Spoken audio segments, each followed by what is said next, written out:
السلام علیکم. په یوه مشرکه ټولنه کې او د یو بت جوړونکي په کور کې الله پاک یو انسان پیدا کړ چې دغه انسان تر قیامته پورې زموږ لپاره د مخکنیو قومونو لپاره او د راتلونکو نسلونو لپاره الګو دی. هر هغه څوک چې له موږ نه وروسته راځي دغه انسان به د ټولو لپاره الګو وي. دا د شجاعت، د میړانې، د جرأت او د توحید رمز او الګو دی. یو عجیب انسان دی. دومره قربانۍ یې ورکړي او دومره شجاعت او میړانه ده ښودلې ده او له ډېرو سختو امتحانونو دی په داسې حال کې بریالی راوتلی چې الله پاک سره له دې چې یو انسان و امت یې بللی دی. یعنې سره له دې چې دغه انسان یو و خو د یو امت په شانتې و. الله پاک خپل ملګری بللی دی. څوک دی چې داسې عجیب صفات لري؟ دی د یو بت پرسته او بت جوړونکي سړي په کور کې پیدا شو، د عراق په بابل کې. دی کلن شو، کلنۍ پورې ده به کتل چې پلار یې بوتان جوړوي، له تیږو نه بوتان جوړوي، بېلابېل شیان ترې جوړوي، لوی جوړوي، واړه جوړوي او بیا بازار کې یې پلوري. خلک راځي د دې عبادت کوي او دې ته خوراک او څښاک راوړي او پښو کې ورته ږدي، بیا دوی یې تبرکاً خوري. کله چې وکالانو له پلار سره یې بحث شروع کړو. پلار نه به یې پوښتنه کوله چې پلاره دا ته څه کوې؟ دا څه شی دې شروع کړي؟ دا څه شی دی؟ دا ته چې جوړی دا ولې جوړی؟ پلار به یې ورته ویل چې دا خلک د دې عبادت کوي، زه دا جوړوم، دا پلورم او خلک بیا د دې عبادت کوي. د ده عمر وکالانو خو دومره هوښیار او دومره چالاک او دومره پوه او دومره ځیرک و چې وکالنۍ کې له پلار نه دغې سختې پوښتنې کولې چې پلاره بالاخره دا ته څه کوې؟ دا ستا خلک څه کوي؟ تیږو نه شیان جوړوئ، بوتان جوړوئ، بیا ورته په سجده کېږئ، عبادت یې کوئ او بېلابېل احترام او درناوی ورته کوئ. پوښتنه به یې ترې کوله چې آیا دغه شی تاسې ته ضرر رسوي؟ کوم تاوان درته رسوي؟ کوم ګټه درته رسوي؟ که نه آیا تاسې اوري؟ پلار به یې ورته ویل چې نه، دا زموږ پلرونو همداسې کړي وو، همداسې دا سلسله روانه ده. قوم به یې ورته ویل چې زموږ نیکونو دا سلسله را روانه کړې ده، دوی د دغه شي عبادتونه کوي، د دغه شیانو، او موږ هم دغه لاره څارو. دا ابراهیم علیه السلام و. دی الله پاک د یو بت جوړونکي په کور کې یو بت پرسته ټولنه کې پیدا کړی و. کله چې دی وکلن شو له هغه ځینه الله پاک وایي چې دته موږ دغه هوښیارتیا، دغه رشد او دغه میړانه، دغه پوهه، دغه ځیرکوالی، دغه حجت او دا هر څه موږ دته ورکړي وو. دی چې کله راتلو نو ورو خپل قوم ته په ننګونه باندې بدل کېدو. ده به خپل قوم ننګوو، دغه عقیده او باور چې دوی لرو. ابراهیم علیه السلام د توحید، د شجاعت، د میړانې، په الله پاک باندې د توکل، د قربانۍ د ورکولو، له امتحانونو نه د بریالي راوتلو د ټولو رمز او الګو دی. تر قیامته پورې به دا موږ ته الګو وي. الله پاک پیغمبر صلی الله علیه وسلم ته امر کړی چې د هغه په ملت اوسي. موږ ته امر کړی چې د ابراهیم علیه السلام منځلارې لاره او د هغه منهج او هغه تګلاره د هغې مطابقت تاسو وکړئ. ابراهیم علیه السلام عجیب انسانو، دومره سختۍ پرې راغلې وي، دومره سخت امتحانونه الله پاک له هغه اخیستي وو، مګر په ټولو کې کامیابه شوی و. د ابراهیم علیه السلام په سیرت کې او د ده په درسونو کې او د ده په تاریخ په اورېدو کې او د ده د عمر او د ده د ژوند په لوستلو کې موږ ته داسې درسونه دي چې همدا نن هم راته پکارېږي او تر قیامته چې څوک راځي دا به دوی ټولو لپاره الګو وي. الله پاک خپل ملګری بللی دی، خلیل الله.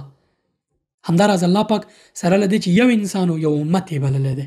ان ابراهیم کان امة قانتا لله، یو امت الله پاک ته تابعدار او د الله پاک عبادت کوونکی امت ابراهیم علیه السلام.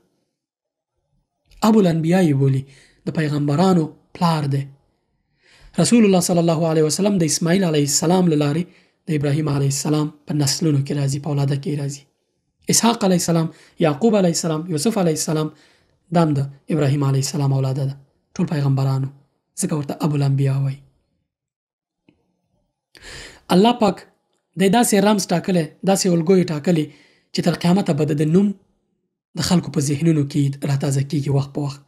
ځکه الله پاک قرآن کریم کې په 19 سپارو کې په شاوخوا 15 سورتونو کې 9 ځلې یاد کړی دی. دا ځکه چې زموږ په ذهنونو کې دی حق شي. هر وارې چې موږ قرآن ته مراجعه کوو، د دین اصلي مرجع ته مراجعه کوو، موږ ته د هغه میړانې، د هغه ښودانې، د هغه قربانۍ او د هغه شجاعت او دغه ټول د یو الګو په صفت باندې تازه شي ذهنونو کې. ابراهیم علیه السلام الله پاک د دعاګانې کړي چې یا الله زما نسل داسې دغه کړه چې ستا عبادت کوي، په دوی کې نیکان داسې انسانان پیدا کړه چې نورو خلکو ته بلنه ورکوي چې ستا لارې ته راشي، ستا دین ته راشي. ځکه خو الله پاک د ده په نسلونو کې پیغمبر صلی الله علیه وسلم او اخواته ابراهیم علیه السلام په نسل کې اسحاق علیه السلام، یعقوب علیه السلام، یوسف علیه السلام او دغسې اسماعیل علیه السلام هم پیدا کړي دي. بیا دغه ټول انسانان چې د ده په نسلونو کې راځي نیکانې ټول د ابراهیم علیه السلام په امت او ټول د ابراهیم علیه السلام په ملت دي. مونږ چې کله لمونځ کوو پایلې په هغه څه کوو چې ابراهیم علیه السلام یې بنسټ ایښی د الله پاک په امر باندې د کعبې شریفې. مونږ لمونځ کې کعبې ته مخ کوو. دا کعبه الله پاک د ابراهیم علیه السلام په واسطه باندې جوړه کړې. کله چې لمونځ ختموو ابراهیم علیه السلام باندې درود وایو د پیغمبر صلی الله علیه وسلم ترڅنګ. اللهم صل على محمد وعلى ال محمد كما صليت على ابراهيم وعلى ال ابراهيم انك حميد مجيد. 15 وخت هر رکعت کې چې مونږ کینو مونږ یادو، قاعده کې مونږ ابراهیم علیه السلام یادو. سبحان الله، الله پاک دغه ټولو قربانیو چې د ورکړي، دغه ټول شجاعت چې د هر څه په بدل کې د ذکر او یاد او دغه الګواله تر قیامت پورې تازه ساتلی دی. سبحان الله. تر ټولو بل مهم هغه یاد چې د پاتې ده د حج او د عمرې مناسک او ارکان دي. سبحان الله. همداسې صفا او مروه کې چې راځو دغه سعی صفا او مروه کې چې کیږي دغه د ابراهیم علیه السلام د اولاد د میرمنې بیبي هاجرې او دغه اولاد ابراهیم علیه اسماعیل علیه السلام چې کله هلته پرېښودل شول چې دا بیا وروستي درسونو کې انشاءالله موږ تاسو خبرې کوو، له هغه ځای نه موږ ته په میراث راپاتې دي او الله پاک موږ باندې لازمي کړي دي او د حج او د عمرې مهم ارکان دي. همداراز مقام ابراهیم په خپله هلته 2 رکعته نفل کول، کله چې موږ حج پیلوو هلته او حج چې کله خدای پاماني د حج نه اخلو هم هملته نفل کوو، طواف کوو. د ټول ارکان او مناسک الله پاک ابراهیم علیه السلام ته ښودلي، بیا زموږ پیغمبر صلی الله علیه وسلم ته. نو ابراهیم علیه السلام ډېر یو عجیب شخصیت دی، ډېر زیات مهم شخصیت دی. نو ځکه مې دغه لړۍ شروع کړې ده چې د سیرت او تاریخ بیان کړم درته. دا لړۍ را سره تر پایه وګورئ، ډېر مهم درسونه پکې دي. کله چې ابراهیم علیه السلام رازوانېدو کې و، رازوان شو، ورو د عمر پخېدو خپل خلک یې لیدل چې په باطل باندې دوی ولاړ دي، بت پرستي کوي او بت پرسته ټولنه کې دی، له یوه لوی قوم سره، لوی خلکو سره، له یوې لوی پاچاهۍ سره مخامخ په ټکر کې و. یو انسانو د الله پاک لارې ته دعوت کو. دل خلکو نه پوښتنه کوله چې خلک ورسره وو، بحث یې کو، پلار یې مو او نور خلک هم وو. پوښتنه یې کوله چې تاسو د څه شي عبادت کوئ؟ آیا دا ستاسې غږ اوري؟ تاسې ته ګټه تاوان رسولی شي؟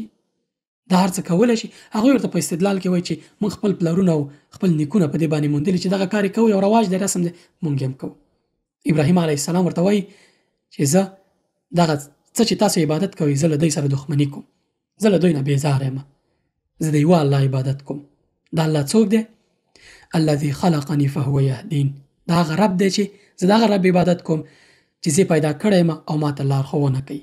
والذي هو يطعمني ويسقين. هغه رب دی چې ما ته روزي راکوي، خوراک څښاک راکوي. واذا مرضت فهو يشفين. کله چې مریض شم هغه شفا راکوي. والذي يميتني ثم يحيين. هغه رب دی چې ما نه روح اخلي، زما ژوند اخلي، زما چې کله اجل پوره شي وژني مې او ثم يحيين، بیا مې بیرته راژوندی کوي، قیامت کې مې بیرته راپاڅوي، بیرته مې راژوندی کوي. والذي اطمع ان يغفر لي خطيئتي يوم الدين. هغه رب دی چې زه ورته تمه لرم چې د قیامت په ورځ به ماته بخښنه وکړي. بیا ورته بعد د دې نه چې دغه استدلال کوي ابراهیم علیه السلام دعا کوي، رب هب لي حکما والحقني بالصالحین. ای ربه ماته حکم، ماته حکمت، ماته احکام را زده کړه، ماته دا ډالۍ کړه، والحقني بالصالحین، او ما نیکو انسانانو سره یو ځای کړه، هم په دنیا کې او په آخرت کې. وجعل لي لسان صدق في الاخرين. او زما لپاره نومیالیتوب را په برخه کړه په راتلونکو نسلونو کې. سبحان الله. دا دعاګانې ټولې قبول شوي دي. تر دې بل نومیالیتوب څه کېدای شي چې قرآن کریم کې 9 ځلې یاد شوی په 15 سورتونو کې په 11 سپارو کې. او رسول الله صلی الله علیه وسلم غوندې شخصیت د په اولاده کې راځي.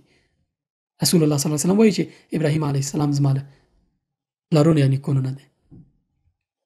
سبحان الله. وجعلني من ورثة جنة النعيم. او ما د جنت له وارثانو وګرځوه. دا دعا هم قبول شوی، الله پاک د جنت له وارثانو ګرځولی. واغفر لأبي انه كان من الضالين. او پلار ته دعا کړې چې یا الله زما پلار ته بخښنه وکړه، هغه په بېشکه په ګمراهۍ کې و. خو دا دعا یې نه ده قبول شوې ځکه چې پلار یې مشرک مړ شو او الله پاک ورته ویلي و وروسته ابراهیم علیه السلام ته په بل آیت کې د قرآن کریم ویلي چې کله چې ابراهیم علیه السلام پوه شو چې دی د الله دښمن دی، بیا نو د پلار نه بیزاره شو، براءت ته اعلان کو. بیا وایي چې ولا تخزني یوم یبعثون، ای ربه په هغه ورځ ما مه شرموه چې کومه ورځ ته خلک بېرته راژوندي کې. یوم لا ینفع مال ولا بنون، په هغه ورځ چې نه اولاد او نه مال څه ګټه رسولی شي. الا من اتى الله بقلب سلیم، مګر دا چې له سپېڅلي پاک زړه سره څوک خپل رب ته راشي ودرېږي. په دغه ورځ باندې ما مه شرموه. دا دعا زده کړئ او همیشه یې وایي چې ولا تخزني یوم یبعثون یوم لا ینفع مال ولا بنون الا من اتى الله بقلب سلیم. روایتونو کې راځي چې امام احمد بن حنبل رحمت الله علیه به تهجد کول او همدغه آیتونه به یې تر سهاره تکرارول او ژړل به. سبحان الله، د ابراهیم علیه السلام عجیب مناقب او عجیب سیرت دی. کله چې دی دغه استدلال کوي له خپل خلکو سره، له خپلو نورو خپلوانو سره، قوم سره دغه استدلالونه کوي، هغه بل دغه نه لري، بس په سترګو باندې پردې رانغاړلې دي او غوږونو باندې پردې دي او زړونو ته یې قلفونه ورچولي دي، د حق خبره پې تاثیر نه کوي. ابراهیم علیه السلام هر فرصت نه استفاده کوي چې خپل قوم ته هدایت وکړي، ورته وایي چې راځئ د الله پاک لارې ته راشئ، خو هغوی یې نه مني. بالاخره یوه ورځ یو لوی محفل برابرېدونکی و. دغه مشرکینو داسې عادت درلود چې دوی به یو فستیوال د اختر په شان دوی ته یو خوشحالۍ محفل و، دوی به راټولېدل، ټول په صحرا ته به تلل او هلته به یې دغه محفل جوړوه، بیا به بېرته راستنېدل. محفل نه مخکې به دوی دغه خپلو بتانو ته ځینې خوراکونه او شیونه ایښودل، ماښام به یې بیا خوړل. دوی دغه فرصت او دغه محفل ته ابراهیم علیه السلام هم دعوت کړ چې راځه ته له موږ سره لاړ شه، خو ابراهیم علیه السلام معذرت وغوښت او ورته ویل چې زه نشم تللی، زه تاسو سره نه ځم. ابراهیم علیه السلام اوس یو پلان لري، غواړي چې د خپلو خلکو ته اوس هغه حکمت ور وښایي. دی پاتې شو، خلک لاړل، دی لاړو. هغه کوم ځای کې چې دا بوتان پراته وو ګرد چاپېر ټول پراته وو، د دوی یو مشر هم و د دې بوتانو، دا ټول بوتان یې ونړول، ټول یې مات کړل، ټوټه ټوټه یې کړل، دا یو یې پرېښودو، بېرته لاړ. خلک چې کله راستانه شو چې ویې کتل، وای د دوی خدایان چا ویجاړ کړي دي، مات کړي ټول ټوټه په بل مخ پراته دي، یو پکې پاتې دی مشر یې. کوم چا د خلکو ته ویل چې ابراهیم په نوم یو ځوان دی، هغه ما واورېدو چې د ځان سره داسې بنګېدو او ویل چې تاسو لاړ شئ، زه به ستاسې د خدایانو سره وګورم. پلان یې درلود، غواړي چې اوس خپل قوم ته په عملي مثال باندې د دوی د خدایانو قدرت او قوت ور وښیي. ابراهیم یې راوغوښتو، ټول راغلل، ولاړ دی. پوښتنه ترې وکړه چې ولې دې دا کار کړی؟ هغه ویل چې له دې مشر نه پوښتنه وکړئ. په دې ګوتې اشاره وکړه چې دې غټ دا کار کړی، یعنې دې غټ خلکو فکر وکړه چې بوتانو، خو ابراهیم علیه السلام په دې ګوتې اشاره کړې وه. هغوی ورته وویل چې چورت یې خپلو منځونو کې پوه شو چې والا کیسه خرابه ده، اوس دوی نه څنګه پوښتنه کوي چې دا بوتان چا مات کړي؟ ویل چې له دې مشر نه پوښتنه وکړئ، ده شاید کړی. هغه ویل چې دا خو خبرې نشي کولی. نو ابراهیم علیه السلام ورته وویل چې هغه چې خبرې نشي کولی، ستاسې د خدایانو دفاع نشي کولی، تاسو ته حال نشي، نه ضرر در رسولی شي، نه کوم تاوان او نه ګټه، نو څنګه د دې عبادت کوئ؟ الله په قرآن کریم کې دې ته داسې یو اصطلاح کارولې چې د دوی د عقلونه پوندو ته لاړل. په داسې حالت کې چې دا د ابراهیم علیه السلام استدلال یې واورېدو، د دوی عقل سرچپه شو. نو دوی خپلو منځونو کې سره فکر وکړ چې د ابراهیم علیه السلام سره بله لار نه کېږي. خپلو منځونو کې ویل چې د خپلو خدایانو مرسته وکړي او ابراهیم په اور وسوځوئ. سبحان الله، ابراهیم علیه السلام ته داسې غوسه و، د ټول خدایان یې ورته نړولي وو. ویل د خپلو خدایانو مرستې ته راودانګئ او دا سړی وسوځئ چې د نورو قومونو دپاره د یې الګوي. عجیبه ده، خپلو خدایانو مرسته دوی کوي، دا څنګه خدایان دي؟ خو بالاخره دوی تابعه ونیوله چې یو لویه کنده وکیني. هغې دپاره څو ورځې لرګي راوچلول. په دې لرګیو کې چې کله دغه ښه پراخ لرګي راټول کړل او اور یې پکې واچو. چې کله اور واچو، نو ابراهیم علیه السلام په منجنیق باندې یو ډول غټه دغه ته وسیله ده چې خلک پې دغه جګړه کې تیږه غورځوي چې بلډینګونه خراب کړي، څوک پې تاواني کړي. نو ابراهیم علیه السلام په دغه منجنیق کې او پلخمان ورته ورته شی دی چې د سیپي ګزاري هغه کې راکش کوي، بس د ګزاري داسې.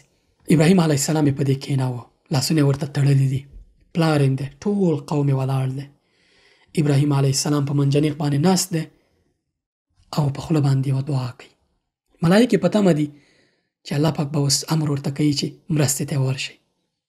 ابراهیم علیه السلام د الله پاک په تمه دی، یو دعا کوي، یو عجیبه دعا ده چې ابراهیم علیه السلام یې له دې اور ژغورلی. په صحیح بخاري کې هم په دې اړه راغلي دي چې دا دعا درته وروسته بیا وایم. د دې ویډیو په اخر کې درته د دعا په اړه تفصیلي خبرې کوم. ویډیو را سره تر پای وګورئ، دا دعا په حتما شته ده انشاءالله. ابراهیم علیه السلام یې ورګزار کو. پوهېږئ ولې ګزار کو ابراهیم علیه السلام په دې منجنیق؟ ځکه اور دومره پراخ و چې نږدې خلک نشو ورتللی او څنډو کې نه غوښتل چې ابراهیم علیه السلام پرې وسوځي، بلکې ابراهیم علیه السلام په داسې شکل وسوځي چې نورو نسلونو ته بیا درس شي، یو مثال جوړ شي. څوک چې زموږ خدایانو سره داسې کار کوي، موږ په حق کې دا کار کوو. ابراهیم علیه السلام یې وغورځوه ورته. کله چې یې وغورځو، الله پاک امر وکړو په اور باندې چې یا نار کوني بردا وسلاما علی ابراهیم، ای اوره په ابراهیم علیه السلام باندې یخ او سلامتی شه. ابن عباس رضی الله عنه وایي که الله پاک دې اور ته نه وی ویلی چې سلامتی شه د یخوالي ترڅنګ، نو یخوالي به ابراهیم علیه السلام ته زیان اړولی و، وژلی به و. الله پاک حکمت ګوره، ورته وایي چې یخ او په ابراهیم علیه السلام باندې سلامتی شه. ټول خلک په تمه دي، نظاره کوي، تماشه کوي.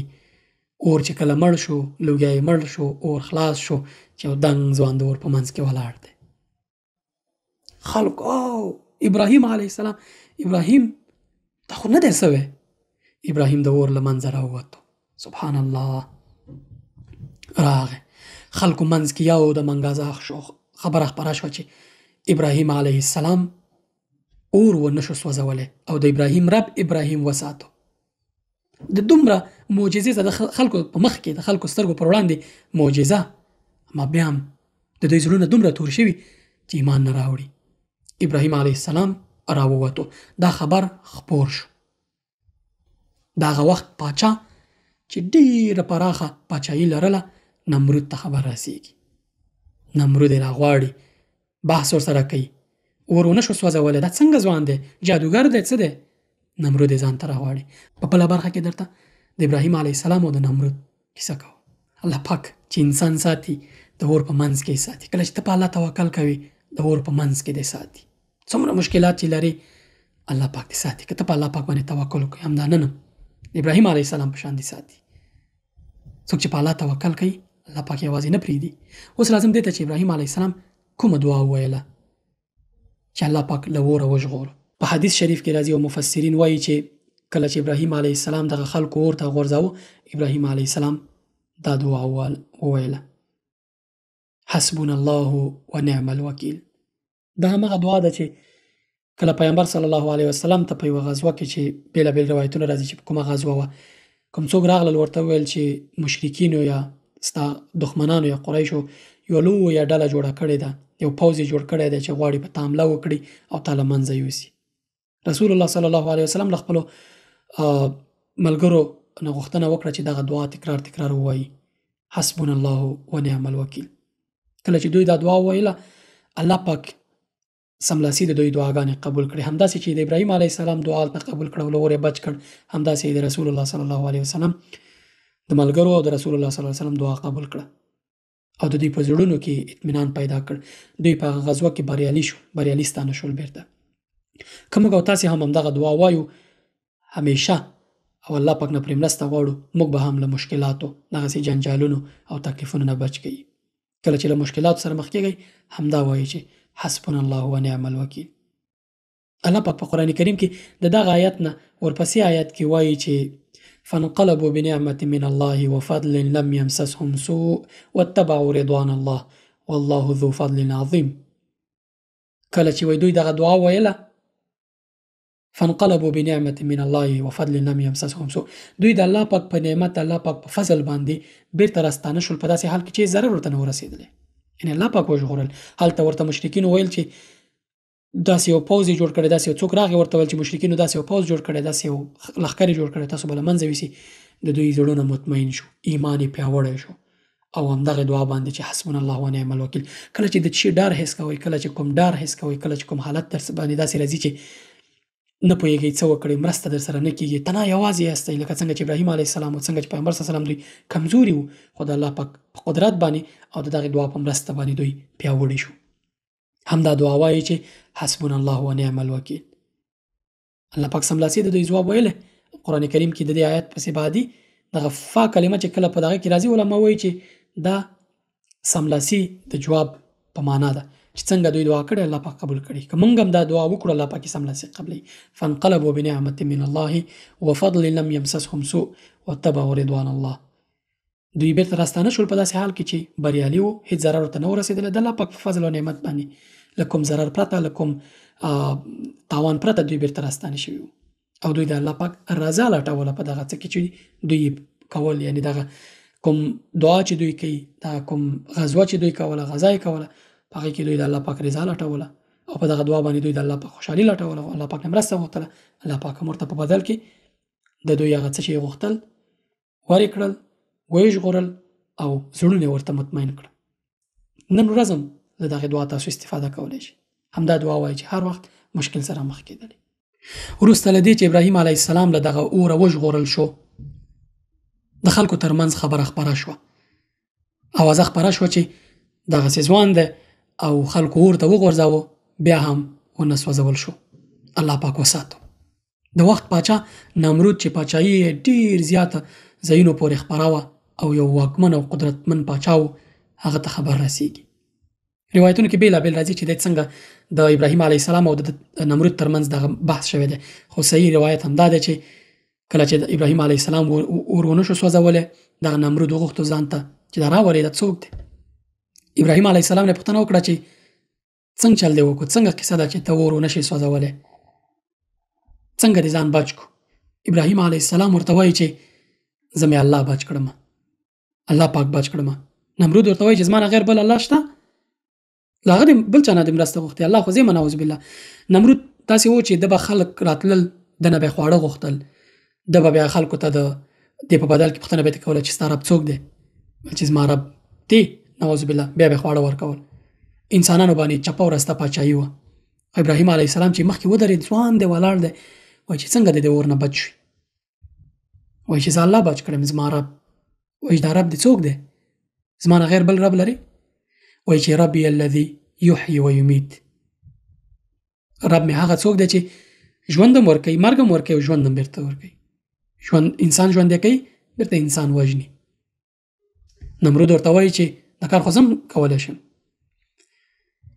یو دوه کسه چې بندیان وو په مرګ باندې محکوم شوي وو، دواړه له زندان راوغوښتل، امر یې وکړو چې راولئ. کله چې راغلل امر یې وکړو دا یو کس ووژنئ او دې بل ته ویل چې دی پرېږدئ، خوشې یې کوي. ابراهیم علیه السلام ته مخ راوړو چې انا وحی و امید، زه هم وژل او ژوندي کولی شم. هغه دا مې ووژو او دا مې دا دی ژوندی پرېښودو، دا کار خو زه هم کولی شم. ته څنګه وایې چې زما خدای دا کار کولی شي؟ ابراهیم علیه السلام پرته له دې چې د سره اوس بحث وکړي چې او تا دا وکړو، تا خو دا رښتیا ونه واژو، دا وکړو. ابراهیم علیه السلام ته الله پاک دومره ځیرکتیا او حکمت او هوښیارتیا ورکړې وه چې په هر څه سره خلاص. نمرود ته وایي چې فإن الله یأتي بالشمس من المشرق، زما رب له ختیځ نه له مشرق نه لمر راپورته کوي او په لویدیځ او په مغرب یې ډوبوي. که ته نرې فأتي بها من المغرب، نو د دې خوا نه راپورته که، سرچپې راپورته که. فبهت الذي کفر، خولې وازه پاتې شو د نمرود، حق پاک شو. داسې څه کې نمرود کوای شو چې په همدې استدلال باندې ابراهیم علیه السلام د وژلو هڅه وکړي، خو نور ځواب یې نه درلود. خولې وازه پاتې شو، بند چپ شو. امر یې وکړو چې ابراهیم علیه السلام له عراق نه وباسئ، ویې شړئ. ځکه نمرود فکر کوو که چېرته د ابراهیم علیه السلام د وژلو کوشش وکړي نو دا خو الله پاک ساتي، لکه څنګه چې ساتلی. فکر یې کوو جادوګر به یا بل به دا قوت یې د ده لیدلی و چې هر ځای کې اور کې ونه وژل شو، دلته داسې استدلال کوي. نو دا کوم څوک دی؟ که چېرته د وژلو کوشش وکړم او دا یې بچ شي نو خلک به راپورې بیا خاندي، ځکه ځان ضعف او خپل ضعف ورته معلوم شوی و. امر یې وکړو چې ابراهیم علیه السلام تبعید کړي، ویې باسي له عراق او له بابل نه. ابراهیم علیه السلام امر وشو چې باید له عراق ووځي. یو کس په ده باندې ایمان راوړو چې هغه لوط علیه السلام دی. لوط علیه السلام یوازینی کس و په دې ټول قوم کې، په دې ټول ملک کې چې په ده باندې ایمان راوړو. هغه له ځانه سره واخیستو او روان شو. دواړه راغلل فلسطین ته، برکتي او مبارکه ځمکې ته. هلته څو وخته و چې له فلسطین نه بیا ابراهیم علیه السلام د شام حوران سیمې ته لاړو او لوط علیه السلام یې ولېږو مؤتفقې ته، بله سیمه ده هلته یې ولېږو چې ته به هلته دعوت کې دواړه په یوه ځای کې څه کوو ته هلته دعوت کوه زه به دلته دعوت کوم د لوط علیه السلام هم جالبه داستان او قصه ده چې هغه ته انشاءالله بیا په بل وخت کې الله پاک توفیق راکړی و انشاءالله بیا به هغې باندې خبرې وکړو هم جالبه قصې لري ابراهیم علیه السلام په حوران کې و د حوران خلکو بیا بل عادت درلود د دوی شرک بیا بل ډول و دوی به د سپوږمیو او د نورو شیانو عبادت کوو کله چې ابراهیم علیه السلام په حوران کې د شام یوه سیمه ده په هلته میشت شو د حوران خلکو داسې عادت درلود چې دوی به د سپوږمۍ د لمر د کائناتو عبادت کوو ابراهیم علیه السلام غوښتل چې دلته نو په حکمت وچلیږي ځکه چې په بابل کې په عراق کې خلکو د استدلال ونه شو منلی ونه شو زغملی د دعوت ونه شو زغملی بالاخره دی ورته وغورځوه له وره بد شو بیا پاچا ته لاړ هغه سره چې استدلال وکړو هغه تبعید کو نو ابراهیم علیه السلام ویل چې د خلکو سره ډغرې په داسې شکل نه ویل کېږي چې د فتنې هر څه وننګوي دوی د دوی مذهب او عقیده په داسې شکل باندې مخامخ او هر څه ورته رد کړي بلکې له حکمت نه به کار اخیستو کله چې دی ابراهیم علیه السلام متوجه شو چې د خلک د سپوږمۍ او د لمر او د نورو شیانو عبادت کوي او دوی به سارا ته تلل هلته به کېناستل بیا به د شپې د ستورو عبادت کوو د سپوږمۍ د ورځې بیا به د لمر عبادت کوو ابراهیم علیه السلام له دغه فرصتونو په استفادې یوه شپه دوی ته وویل چې ما هم در سره بوځئ زه هم غواړم در سره لاړ شم خلکو ویل صحیح ده ابراهیم علیه السلام له خلکو سره لاړ شپې ناست دی ستورو ته ګوري چې قرآن کریم ډېر ښه داستان راخیستی دی ستورو ته ګوري نو یوه سیاره چې علما وایي چې زهره وه زهره د شپې رڼا کوي رڼا راخلي او د شپې انعکاس کوي بیرته رڼا کوي هغه زهره قرآن کریم ته کوكب کارولی ستوری نه دی یو سیاره ده چې زهره د علما وایي دغه پیدا کړه ورته کتلې ویل چې اوس خلک متوجه کوي خلک یعنی په حکمت باندې پوهې کوي ویل چې دغه زما خدای دی وروسته د ستوري پناه د سیاره پناه شو ابراهیم علیه السلام ویل چې زما خدای څه شو دا خو ورک شو دا خو پناه شو خلک متوجه شو خیر نه شپې څه ونه ویل لاړ بله شپه بیا لاړو دی خلکو سره چې لاړ نو په دې شپه باندې ناست دی ویل چې پرون خو زما نه خدای ورک شوی او نن بل انتخاب و سپوږمۍ انتخاب کړه ویل چې دا زما رب دی څه وخته بعد سپوږمۍ هم ورکه شوه ویل څه شو دا زما خدایان څنګه ورک کېږي دا خدای مې انتخاب کړه هم ورک شو دا خدای مې انتخاب کړه دا هم رانه ورک شو دا څنګه خدایان دي چې ما نه ورک کېږي تاسو څنګه عبادت کوئ د دې شیانو چې ورک شي سهار چې شو لمر راپورته شو ویل اوس مې خدای پیدا کړو خپل دا لوی دی دا به زما خدای شي زه دا خدای نیسم خلکو ویل چې صحیح ده ټول خلک خوشحاله و چې زه خو ابراهیم علیه السلام زموږ په دغه راګډ دی نو کله چې لمر ډوب شو ویل چې دا څنګه خدایان دي دا خو پیدا کېږي ورک کېږي زه خدای لټوم زما خدای رانه ورک دی خلک یې متوجه کړل بالاخره ابراهیم علیه السلام ورته ویل چې زه ستاسو له دې خدایانو له دغه مخلوقاتو چې تاسو عبادت کوئ له دې نه بری یم له دې نه بیزاره یم زه د یوه رب عبادت کوم چې هغه په هر څه قادر دی او د دې ځمکې او د اسمانونو د ټولو خاوند دی ابراهیم علیه السلام په حوران کې ډېر کوشش وکړو په شام کې او په دغه ځای کې چې دعوت وکړي او نتیجه یې نه ورکوله دا خلک هم داسې غرق وو په دې شیانو کې چې غږ یې نه اورېدو سترګو په غوږونو باندې پردې وي او زړونو کې زنګ وهلي په دغه موده کې چې ابراهیم علیه السلام هلته و په حوران کې په شام کې د بیبي سارا سره واده کړی و بیبي سارا سره ډېر وخت ژوند د روانو خلکو ته دعوت کوو خلکو نه منو بالاخره تصمیم ونیو چې بل ځای ته لاړ شي دعوت وکړي دی لاړو له خپلې مېرمنې سره بیبي سارې سره مصر ته په ننوتو کې د مصر د هغه وخت واکمن او پاچا چې ویل کېږي فرعون هغه فرعون چې فرعون څو سلسلې دي فراعنه ورته وایي د هغه وخت فرعون واکمن او پاچا د مصر د یو بد عادت درلود چې ښکلې ښځې به یې ولیدې نو مړونه به ورته وژل او ځان ته به یې نکاح کولې ځان سره به یې ساتلې نو بیبي ساره ویل کېږي چې تر بیبي حوا وروسته تر ټولو ښکلې وه ابراهیم علیه السلام چې مصر ته دننه کېږي د مصر دغه محافظین چې دي یا ګاردان چې دي هغه عسکر چې دي دوی بیبي ساره یې پاچا ته خبر ورکوي داسې ښکلې ښځه ده وایي څوک ورسره دی وایي دغسې یو کس ورسره دی وایي که میړه یې ووژنئ او که ورور یې څوک یې پرېږدئ ابراهیم علیه السلام په دې حکمت پوهېږي په دې ځیرکتیا باندې پوهېږي چې څه قصه ده د ابراهیم علیه السلام نه پوښتنه کوي دا څه کېږي وایي چې خور مې ده بیبي ساره ته وایي وروسته بیبي ساره ته راځي، ورته وایي چې که پوښتنه درنه وکړه چې دا څه کوي، ورته وایي چې ورور مې دی، ځکه ما ورته دا ویلي چې دا ځکه یې ورته خور ویلې وه چې په دین کې خور وه، په اسلام کې، په شریعت کې او په دغه کې په حقیقت کې د انسانیت او دغه د یو آدم نه ټول پیدا یو، خور یې وه، دروغ نه و. نو بیبي ساره یې واخیستله، پاچا ته یې وروستله. بیبي ساره د پاچا مخکې ولاړه ده چې ویې کتله، خوښه شوه چې دا څومره ښکلې ده. کوشش یې وکړو، لاس یې راوکړ چې بیبي ساره باندې لاس کېږدي. بیبي ساره الله پرته دعا وکړه چې یا الله، ما ستا په دغه بنده باندې ایمان راوړی، په تا مې ایمان راوړی دی، د خپل د ابرو عزت مې ټول خوندي ساتلی دی. زه ستا د بنده، ستا د نیک بنده، ستا د خاص بنده مېرمن یم، د دې سړي لاس مه پرېږده چې په ما ولګي. هغه پاچا چې لاس راوګد کو، لاس یې بې حرکته شو، شل شو. ورته په قار شول چې دعا وکړه چې بېرته لاس مې ښه شي، ګنې وژنم دی. بیبي ساره وډارېده چې اوس مې ونه وژني. دعا یې وکړه چې یا الله، ضرر راونه رسوي ما او مېړه ته مې، ته لاس روغ کړه. لاس یې روغ شو. پاچا دویمه هڅه وکړه، بیا یې لاس راوګد کو، بیا بیبي ساره دعا وکړه، بیا لاس شل شو. په درېیم ځل هم پاچا دا کار وکړ، هر ځل یې بیبي ساره ته وایي چې دعا وکړه لاس مې ښه شي، چې لاس یې ښه شي بیا کوشش وکړي. بیبي ساره بیا دعا وکړي، بیا یې لاس شل شي. پاچا پوه شو چې دا خلک عادي خلک نه دي. خپلو ګردانو ته یې ویله چې دا څه دغه راوستی، شیطان دی او که انسان دی، د څه شی راوستی دی چې هر ځل لاس وروړم دا زما لاس شل کېږي، حرکت نه کوي، دا څه قیصه ده. نو یې خپلو ګردانو ته امر وکړو چې دې ته یو ډالۍ ورکړئ، تحفه ورکړئ چې دا دیز نه لاړه شي چې ماته کوم ضرر راونه رسوي، جادوګر دی دا. دوی ته بیبي هاجره په ډالۍ کې ورکړه. بیبي هاجره چې وروسته داستان کې راځي چې د اسماعیل علیه السلام مور ده. بیبي هاجره تحفه کې ورکړه چې دا به ستاسو خدمت کوي، ځئ لاړ شئ. ویې شړل د مصر نه.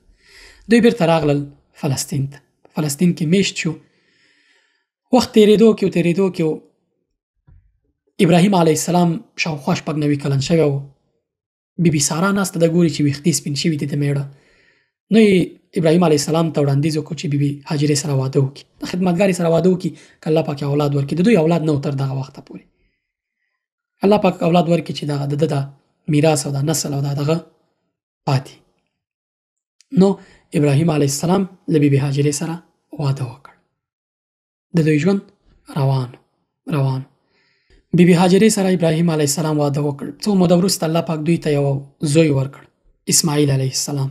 د وخت په تېرېدو باندې ابراهیم علیه السلام ته الله پاک امر وکړ چې بیبي هاجره او اسماعیل علیه السلام واخلي او لاړ شي. یو سپېره دښته ده، ځای ورته وټاکو چې هلته دوی پرېږدي او میشت شي هلته. الله پاک د حکمت نه ډک پلان لري دوی ته.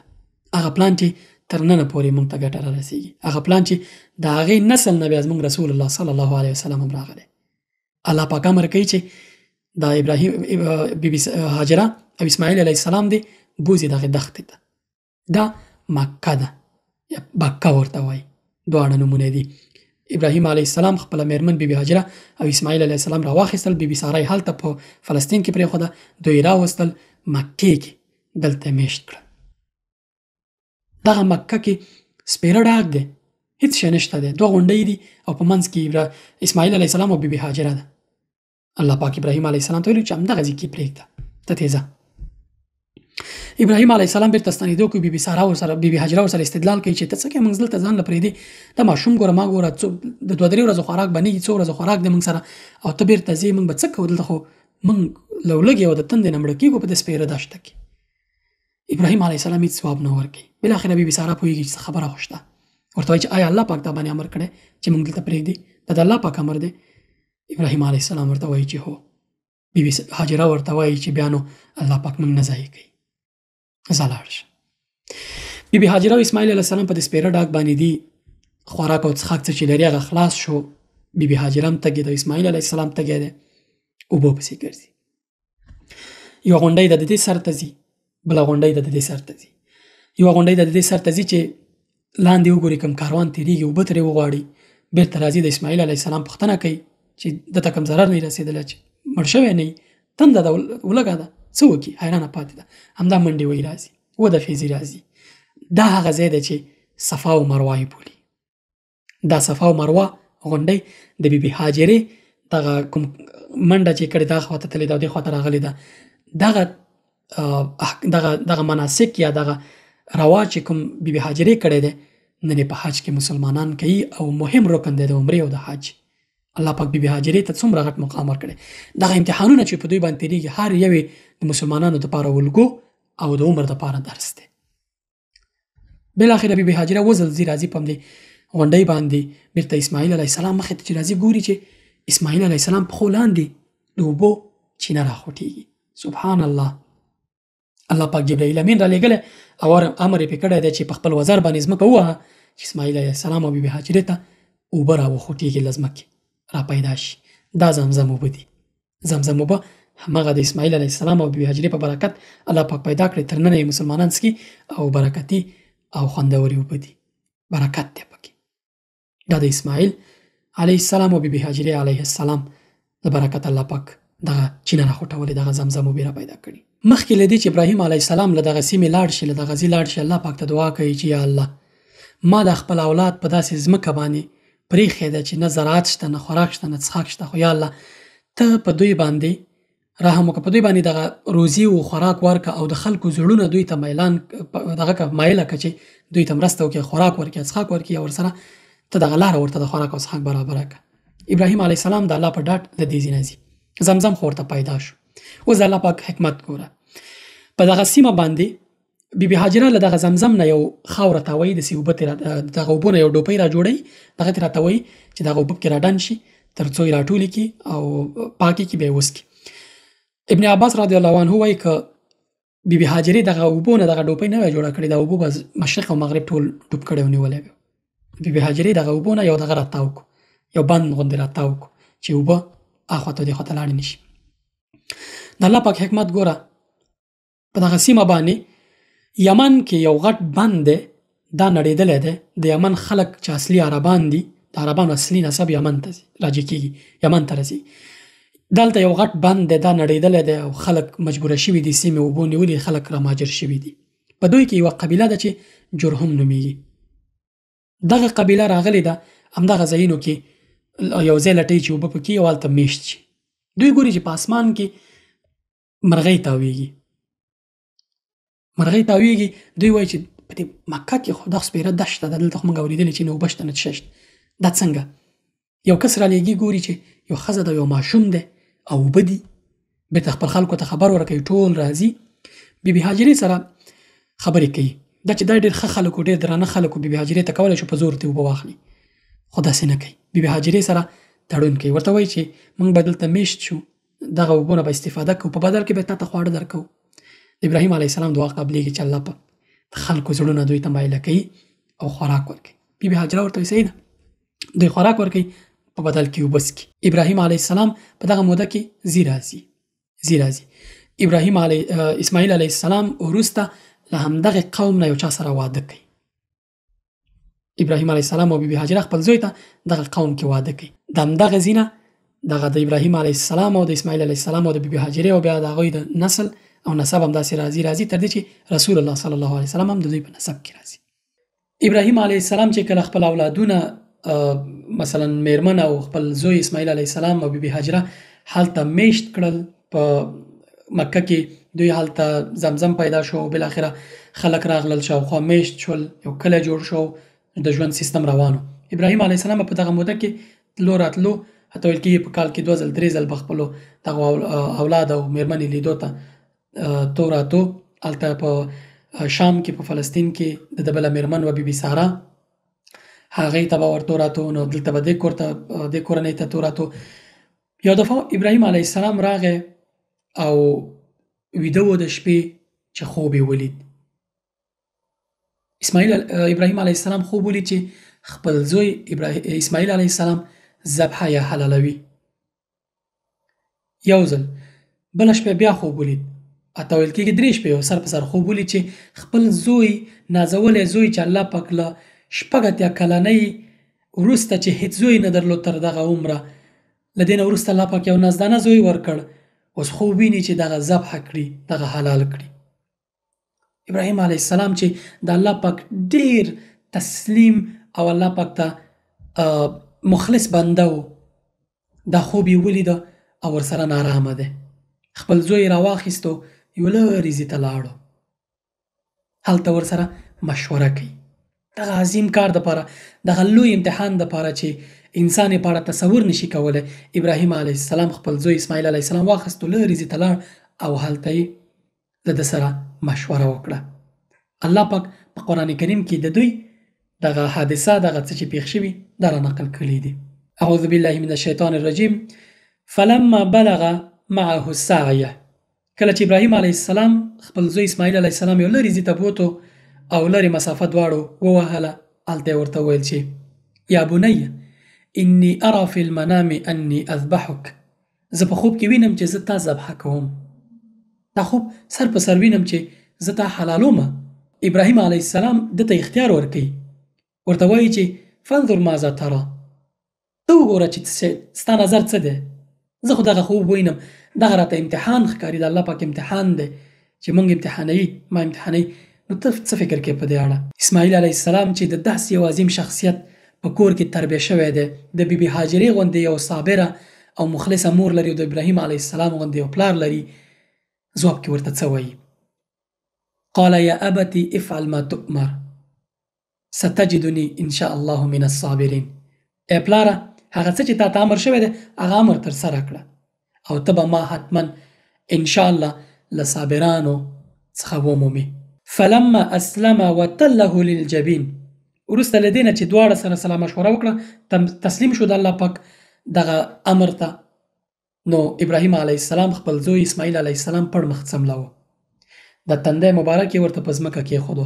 ویل کېږي چې اسماعیل علیه السلام ورته ویل چې یا پلاره ما پړ مخ څملاوه تر څو مې مخ ته ونه ګورې او زما دغه مخ او زما دغه عاطفه په مخ باندې او د زما او ستا منځ کې د پلار او زوی اړیکه د دې لامل نشي چې ته د الله پاک د حکم عملي نه کړې. سبحان الله. پړ مخ یې څملاوه تندی مبارک یې ورته په ځمکه کېښودو چاړه یې راواخیسته سترګې یې پټې کړې چاړه یې راکش کړه. سبحان الله څومره سخته ده. آیا یو څوک به داسې امتحان باندې عمل وکړی شي؟ سبحان الله ډېره سخته ده تصور نشي کېدی. ابراهیم علیه السلام ځکه ځانګړی بنده دی د الله پاک چې دغه امتحانونو کې بریالی راوځي. کله چې چاړه کش کړه سترګې پټې کړې چاړه کار نه کوي د چاړې پڅوالی الله پاک له منځه ویوړ ځکه الله پاک غواړي امتحان کړي. هدف خو د اسماعیل علیه السلام ذبحه کول نه دي بلکې هدف د ابراهیم علیه السلام امتحانول دي. همداسې چې الله پاک ابراهیم علیه السلام په هغه اور کې وژغوره او د اور هغه تودوالی او ګرموالی له منځه ویوړ ځکه دغه اور کې دغه سوځولو قوه الله پاک ور اچولې. کله چې ورته امر وکړي دغه تې لرې کړي اور به څه وسوځي. همداسې د چاړې دغه تیروالی چې د غوڅول کوي دا د الله پاک توفیق او د الله پاک په امر کېږي. کله چې الله پاک امر وکړي چې دا دې نه کېږي نه کېږي. ابراهیم علیه السلام هر څه چاړه کش کوي کار نه کوي. الله پاک پرې غږ کوي چې یا ابراهیم مونږ پرې غږ وکړ چې ای ابراهیم قد صدقت الرؤیا بېشکه تا دغه خوب رښتیا کړ. ابراهیم علیه السلام سترګې خلاصې ګوري چې خواته یو پسه ولاړ دی سپین پسه جنتي پسه څنګ کې ولاړ دی. سبحان الله. الله پاک پرې غږ وکړ چې ای ابراهیم تا خپل خوب رښتیا کړ. الله پاک پرې غږ وکړ ان کذالک نجزي المحسنین مونږه بېشکه دغسې نیکوکارانو ته نیکه جزا ورکو. اوس ورته الله پاک څه وایي ان هذا لهو البلاء المبین بېشکه دا یوه ښکاره رښتینې ازموینه او امتحان په تا باندې وفدیناه بذبح عظیم او موږ ابراهیم علیه السلام ته په فدیه کې یوه لویه او ښکلې قرباني ورکړه ده چې هغه پسه وه چې کله ابراهیم علیه السلام سترګې خلاصې کړې وې کتل چې څنګ کې یو ښکلې قرباني ده. بیا ابراهیم علیه السلام هغه حیوان هغه پسه ذبح کړه. اسماعیل علیه السلام او ابراهیم علیه السلام په دې امتحان کې بریالي شو. الله پاک د دوی وستاینه کوي د دغه امتحان کامیابېدو نتیجه ورته وایي. وترکناه فی الاخرین او موږ د ابراهیم علیه السلام یاد په راتلونکو نسلونو کې تازه پرېښی تازه مو کړ تر څو چې قیامت ته راځي د ابراهیم علیه السلام دغه یاد به تازه وي ځکه دغه قرباني کلتور دغه د قرباني په حج کې قرباني په اختر کې دا ټول د ابراهیم علیه السلام سنت دي چې موږ یې تازه کوو. هغه دغه سنت عملي کړل د الله پاک او دغه د الله پاک امر یې ترسره کړ. موږ د ابراهیم علیه السلام په سنت باندې روان یو او دغه قرباني کوو. دا سنت موږ ته له ابراهیم علیه السلام نه راپاتې دی. سلام علی ابراهیم، سلام دی وي په ابراهیم علیه السلام باندې چې دغه امتحان کې ځان د په داسې شکل سخت امتحان کې بریالی کړ. کذالک نجزی المحسنین، موږ نیکوکارانو ته همدغسې بدله ورکوو. انه من عبادنا المؤمنین، ابراهیم علیه السلام زموږ له مؤمنو بندګانو له ډلې و. سبحان الله. تاسې تصور وکړئ که داسې یو امتحان په موږ راشي، آیا پکې بریالي به شو؟ په الله پاک باندې د دغه انسان څومره ډاډ و، څومره پرې ډاډه و چې یوازې په خوب باندې دی خپل اولاد ذبح کوي. الله پاک باندې دغه ډاډ او کوم توکل چې لري، کوم اخلاص چې لري الله پاک سره، کوم مخامخ امر پې نه و شوی چې ابراهیم علیه السلام ډاډی چې الله پاک امر کړی چې اسماعیل علیه السلام ذبح کړي، بلکې د پیغمبرانو خوب د نبوت یوه نښه ده. د پیغمبرانو خوب د وحی په شان د نبوت یوه برخه ده چې الله پاک خپل بنده ته پکې پیغام رسوي. دغه خوب ابراهیم علیه السلام څو شپې ولیده. خوب معمولا څو ډوله دی. یو هغه خوبونه یي چې احلام بولي. احلام دغه خوبونو ته وایي چې ډیری وخت شیطانی انسان په تشویش بوده شي، هغه خوب ویني، شیطان پکې داخلي. اما رؤیا بیا ځانګړی خوب دی، پرله پسې انسان ویني او یو مفهوم او پیغام پکې وي. تاسې چې کله خوب وینئ، رؤیا چې وینئ، شیطانی خوبونه خو چاته مه وایئ، ضرورت یې نشته چاته وایئ، هېڅ تشویش مه کوئ، چا نه تعبیر هم مه غواړئ. او دغسې ځانګړي خوبونه چې وینئ چې تاسې فکر کوئ چې دغه خوب تاسې لیدلی او پیغام پکې دی او رؤیا ده، یعنې پرله پسې ینئ، څو وارې ینئ، دا بیا خپلو خاصو انسانانو ته چې اعتبار پې لرئ هغو ته وایئ. هر چاته خوب مه وایئ. ځکه یوسف علیه السلام پلار یعقوب علیه السلام چې کله یوسف علیه السلام خوب لیدلی و چې بیا یې پلار ته قصه وکړه، هغه ورته وویل چې دا خوب دی بل چاته مه وایه. ځکه انسانانو کې کینه او حسادت او یو ډول دغه چې دغه خوب ستا سرچپه کېږي در باندې. بیا شیطاني خوبونه بیل دي. شیطاني خوبونه معمولا هغه دي چې انسان بیا په بشپړ ډول ذهن کې نه ګډ وډ یو طرف او بل طرف دی لیدلی، کله فلم هلک په شان په یوه ځای کې، کله بل ځای کې. اما رؤیا کټ مټ د ذهن کې او یو پیغام پکې. هر چاته مه وایه. خوب تشویش مه کوئ، خوب په اړه هېڅ تشویش مه کوئ. خوب چې وپرېږدئ همداسې. اما تکرار یې که بیینئ، الله پاک ته سپارئ او په اړه دعا کوئ چې الله دغه خوب که ستاسې په ګټه وي، خوب رښتینی خوب معمولا ستاسې په ګټه په تاوان مو نه. تعبیر د خوب په اړه علما فتوا ورکوي، اوسني معاصر علما چې چا نه تعبیر د خوب مه غواړي، ځکه فتنه ترې جوړېږي. نو د ابراهیم علیه السلام خوب رښتینی و او د دغه امتحان نه دی په ډېرې بریالیتوب سره راووتو. الله پاک دې موږ او تاسې ته هم دغه توفیق راکړي چې د الله پاک په امتحانونو کې بریالي شو او الله پاک دې موږ مخلص بندګان جوړ کړي.